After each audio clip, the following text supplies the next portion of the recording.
کافی عرصے بعد اس کی کال آئی تو کہنے لگی کہ میں تمہیں بھول چکی تھی، خدا گواہ ہے کہ نکاح نامے پہ دستخط کرتے وقت مجھے ایک پل کے لیے بھی تمہارا خیال نہیں آیا۔ میں نے پوری نیک نیتی اور دیانتداری سے اپنا آپ کسی اور کے حوالے کر دیا۔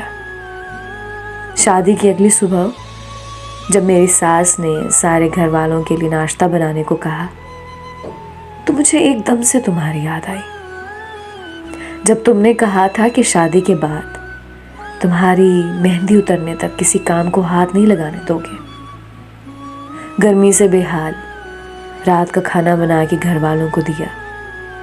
میری باری آنے پر کھانا ہی ختم ہو گیا اور میرے شوہر نے مجھے کھانے کا پوچھا تک نہیں۔ زندگی میں پہلی بار بھوکے پیٹ سوتے ہوئے مجھے تمہاری یاد آئی، جب تم نے کہا تھا کہ تم میرے کام ختم ہونے کا انتظار کر لیا کرو گے لیکن میرے بغیر کھانا نہیں کھاؤ گے۔ گزری عید پر کاموں میں مصروف مہندی لگانے کا وقت نہیں ملا۔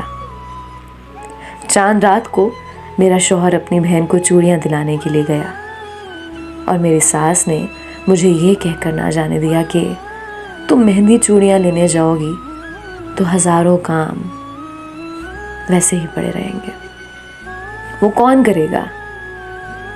مجھے امید تھی کہ میرا شوہر میرے لیے چوڑیاں لے کر آئے گا لیکن وہ نہیں لایا۔ مجھے اس وقت تمہاری اتنی یاد آئی کہ میں بھاگ کر الگ روم میں چلی گئی۔ جی بھر کر میں روتی رہی۔ جب میں تمہیں یاد کرتی ہوں میری آنکھیں نم ہو جاتی ہیں، مگر میں کیا کروں؟ بیٹیاں ماں باپ کی عزت رکھنے کی خاطر اپنا پیار اپنا آپ تک قربان کر دیتی ہیں۔ میری ایک لمبی خاموشی اور نہ رکنے والے آنسوؤں کے ساتھ اس نے کال بند کر دی۔